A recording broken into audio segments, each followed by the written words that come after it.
Welcome back. You're now watching the lifestyle segment brought to you by Holo Crunch Popcorn. Now, the presidential elections held on the 25th of February, and we also had the National Assembly elections. Interestingly, while we saw a lot of people interested in the electoral process and participation in politics and the elections, the numbers have reduced to about 25%, which makes us wonder, are we now finally getting the real figures, or have people just found out that the risks are more than the rewards when it comes to voting?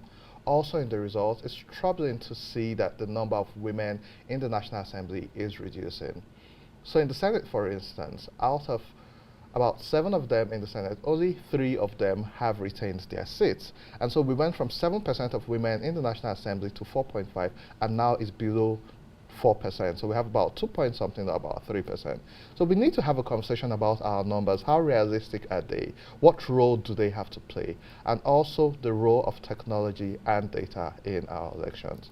And joining us we have Chioma Agwegbo, who is the Executive Director at Tech Her NG. Good morning and welcome to the show. Good morning. Thank you for having me. Yeah, thank you for joining us. And we have Olaiton Olarotimi, who is a technology project consultant and the lead partner, Alpha Creo Consults Limited. Good morning and welcome. Good morning. Thank you for having me. Happy International Women's Day, belated to you and Women's Month, Chioma and Didi. Thank you. We will keep on fighting all the battles we need to fight, which shouldn't even be battles, but whatever we need to do to ensure that we have equity, equality, and inclusion is a battle which we must continue to have. And I must commend you. I saw you at the French Institute yesterday, speaking good English. But let's talk about the election, and I'll try to be serious because I know Chioma off air as well. The number of women in politics in Nigeria is drastically reducing. And I remember having this conversation with you weeks ago saying, what's going on? Even the female activists we used to see leading the cause and talking about politics and young people and women, the numbers are reducing. But it's worse when the numbers are reducing behind the scenes and now on the floor where laws are to be made. What's your overview of this issue?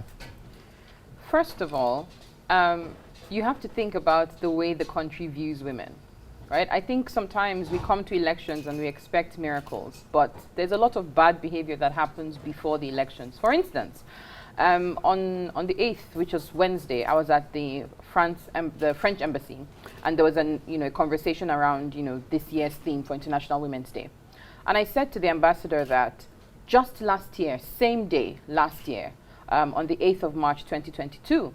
We started a month-long protest at the National Assembly because the National Assembly had thrown out the 5 gender bills that women put forward, which revolved around, women's participation in politics, women being able to give citizenship to their husbands, women's leadership in, across sectors in Nigeria, etc.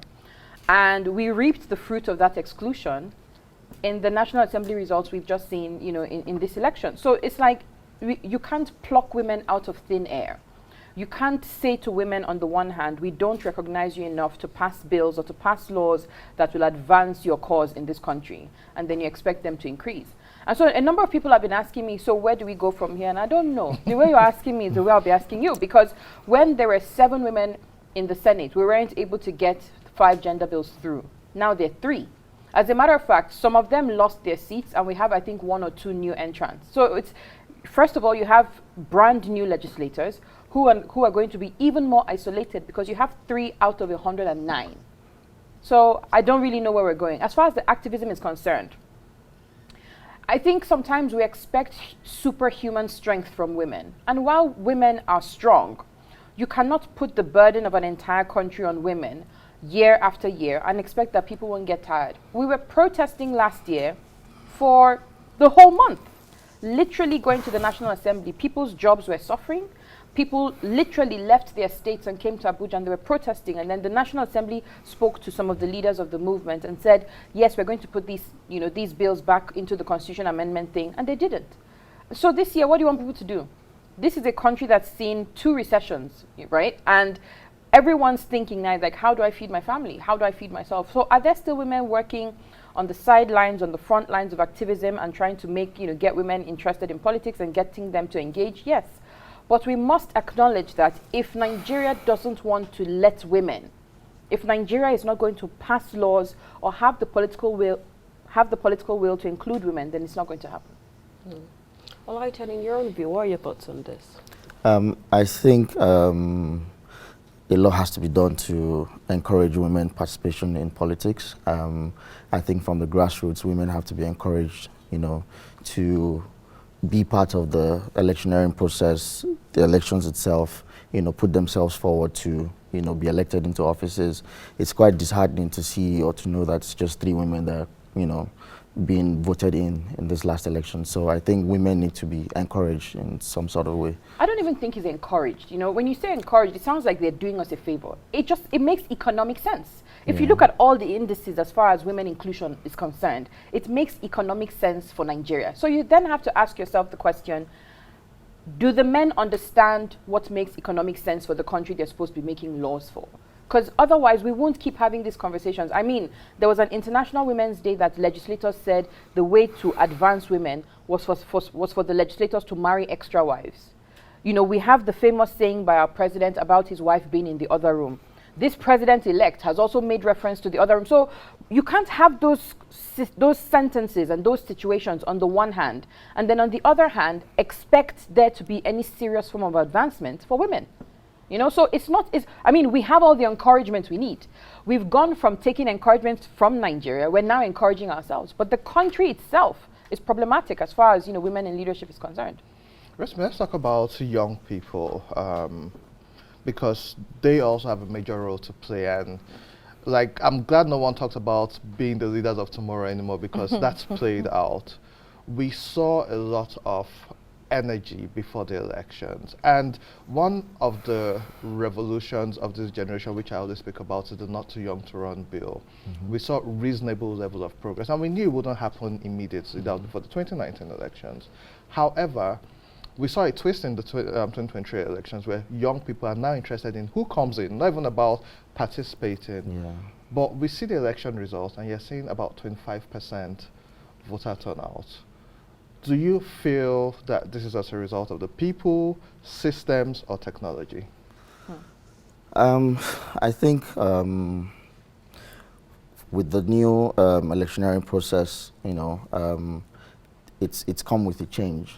And for any change, it's either the people, process, or technology that has to be, there has to be ensured that, it encourages these 3 systems of, change. Now, with the Not Too Young to Run bill, there were about 4,000 young people who came forward for this, election process, and you would see that in the entire process of, voter registration and all that, just about 23 million young people, registered to vote.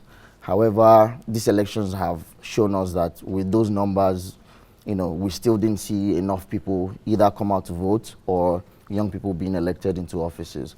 So for me, I feel it's a function of the process not being seamless enough to even using the word again, encourage people to just come outside and then be like, okay, you know what, this is what I have to do, regardless of whoever is on the ballot.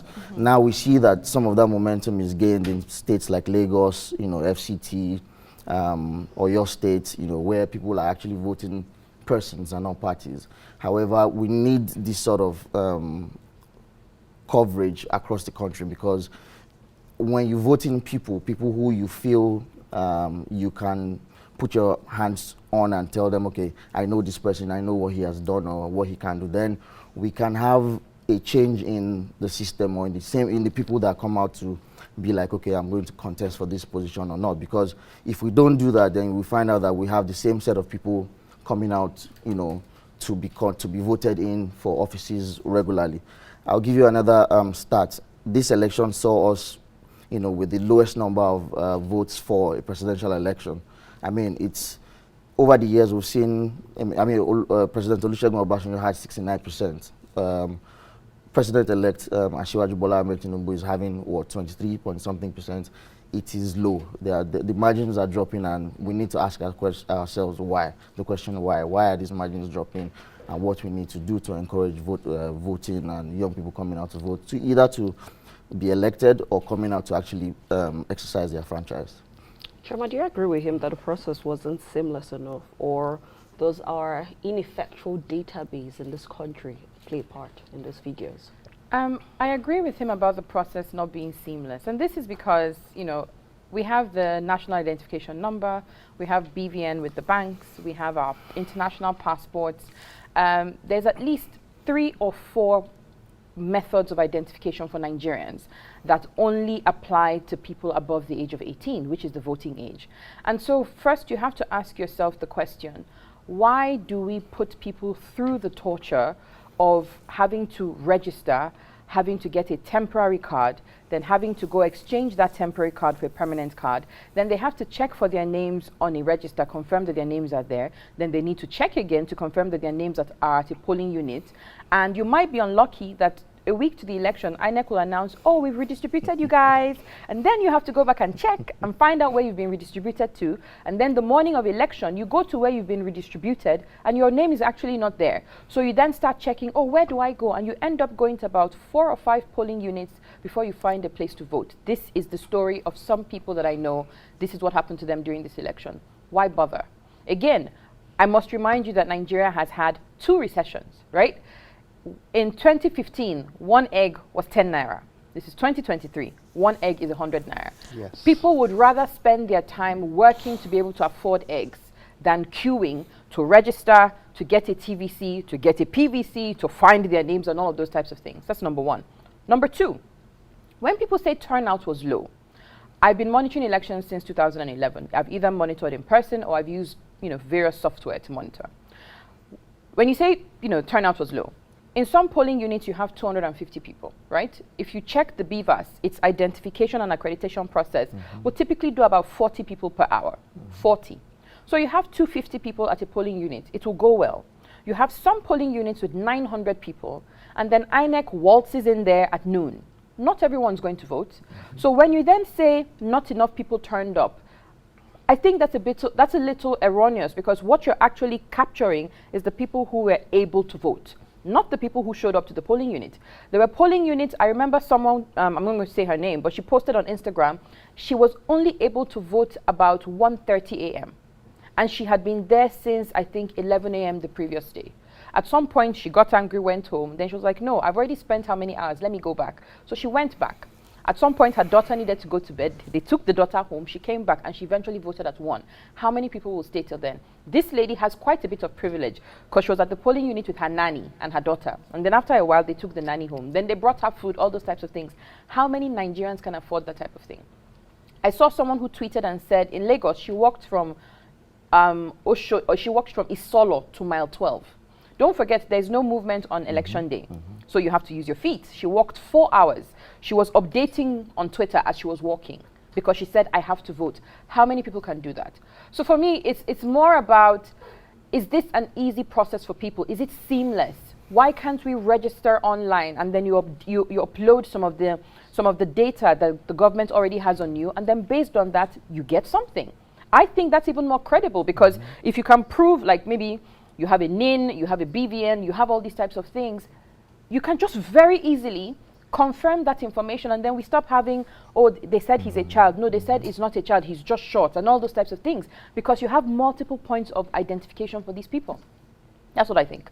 Talking about being seamless, or the lack of it, which mostly was the case, I was shocked to realize that even with the cards which we have, you still need to find your name and information on the wall, which is too much personal information to be posted on the wall.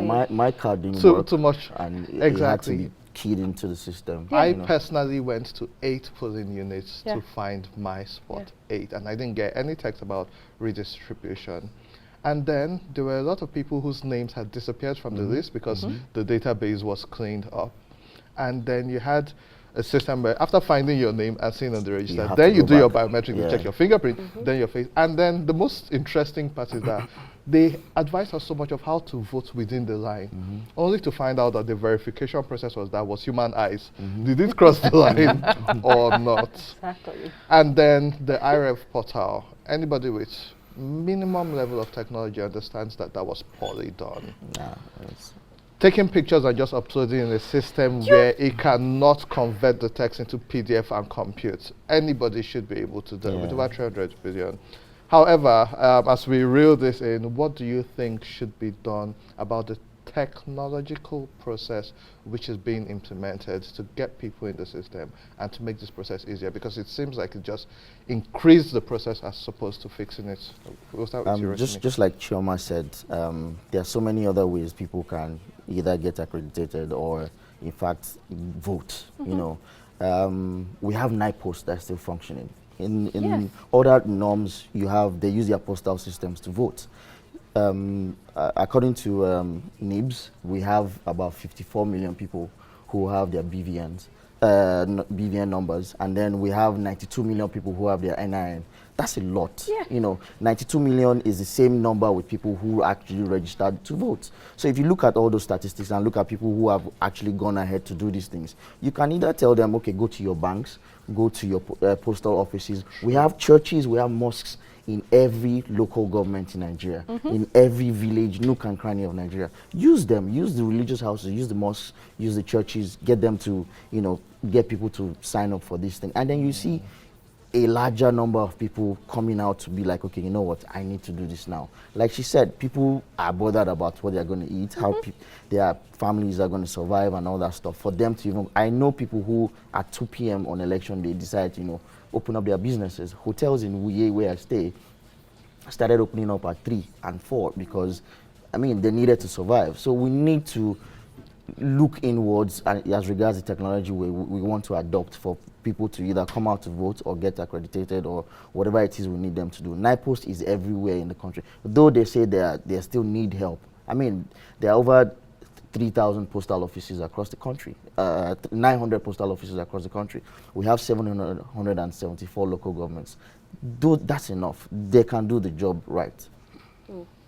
Chioma, the amount of money spent on the beavers, as you know, recorded by INEC, would you say as a device it was up to par, or it is up to par for elections in Nigeria, or elections general? To be honest, if I gave you that amount of money, best believe from the point where you showed me the first iteration, I would just collect my money back because clearly you don't know what you are doing. Let's be very honest with ourselves. Andy already mentioned the fact that you upload a photograph, it doesn't convert, it doesn't, for instance, it doesn't extract the text into something like an Excel sheet. Let's even say Which basic. your mobile phone can Do you do. understand? It doesn't even extract it as an Excel sheet. When you go to buy pepper, well, not pepper, but when you go to a supermarket and you as they're typing in what as they scan the thing, it extracts that information and gives a set of numbers that eventually render as an Excel sheet. Look at how Nigeria is making me confused. As an Excel sheet that you can see how much you've sold in a day. This is very simple technology. I dare say if they had even used QuickBooks for accounting, right?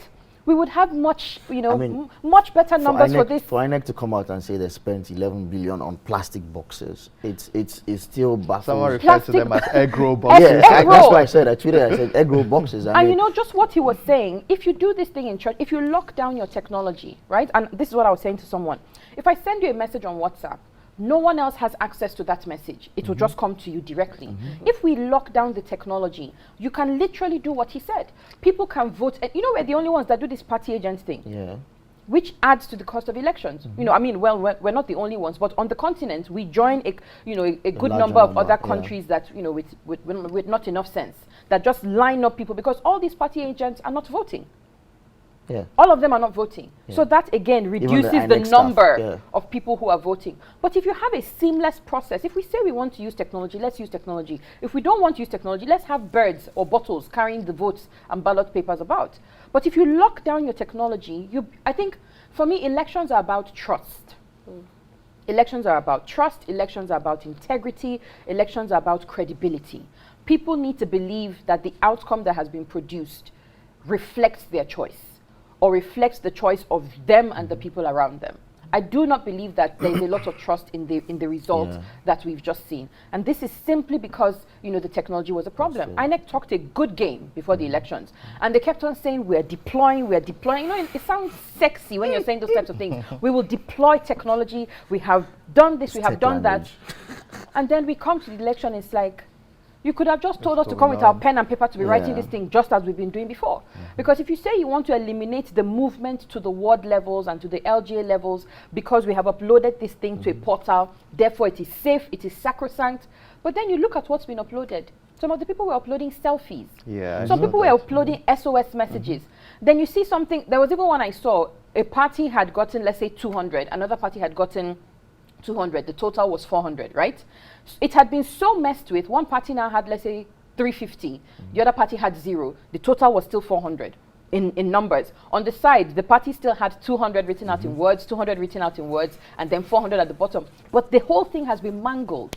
I think that the elections ended up being more than more an embarrassment than an actual reflection of what people thought. To be very clear, this is not about the outcome. This, for me, is about the process. Yeah. Because we've introduced a lot more people into the election, a lot more young people. Even older people said, you know what, I'm going to come out and vote. Yeah. At one of the polling units I was at, a woman who was 80-something came to vote. I remember we're clapping for her. Because they came, somebody came with her, holding her. She had a walking stick. She was completely bent over. 80-something. We were clapping. She went straight. Of course, all the cues did not apply to her. She just went straight to the front, voted, and she was smiling. And I said to myself, this is the type of thing I like to see. I filmed her. I put it on Twitter. But of course, I filmed her back. Filmed her back, consent, privacy, all those types of things. But this was the type of hope people came to this election with. And to just be completely let down by the technology, by the processes. I remember that at 12:30, I was in one polling unit. I saw an INEC bus carrying staff. They were trying to find their polling unit. This is in Abuja. And so I'm saying, if this is the challenge we're having in Abuja, what's the hope for the hinterland? What's the hope for other states? Yeah. So I think my recommendation, first, whoever they gave that work, go and collect a refund. They did not do you well. Go and collect a refund. But I also think that Nigeria needs to have a serious conversation about how it cares for its people. If you care for your people, you will streamline processes and reduce the stress they have to go through to do stuff. If you care about your people, you will ensure that when you tell them, I'm going to do this, you do it. It's the same way like you're in a relationship with someone. You tell the person, I'm going to buy you rice on Monday. You better buy that rice on Monday. In the same way, when the government tells us they want to do something, they really just need to do that. I love that. Rotimi, in 30 seconds, your final words. I think for us to move forward as a people, we need to come out and be honest with the narratives we push. INEC cannot for the life of me tell me that they spent 300 and something billion naira on this process. It's quite ridiculous. I think we need to, like she said, go back to how we ensure that our processes are seamless. Like I said earlier, it's people, process, technology. For any change, you cannot continue with this process and tell people 4 years down the line to come out and vote again. Nobody's going to trust that process. So we need to hold INEC responsible and then ask the right questions. The civil society needs to, and the government itself needs to go back to the drawing board and then ensure that the right people are in the right places to ensure that the right processes are documented or are brought out for us to ensure that we have at least one functional system, voting system in Nigeria. All our systems need a rejig, but the one that's closest to people that they feel they can trust or that they can benefit from is this electoral process. We need to get it right. Rotimi Chioma, thank you so much for joining us on the Weekend Show and your contribution. And to our viewers at home, there's an election next week, Saturday, and like I always say, you only lose an election when you assume you've already won. Go and vote, stay there, and hold everybody accountable who has to be held accountable.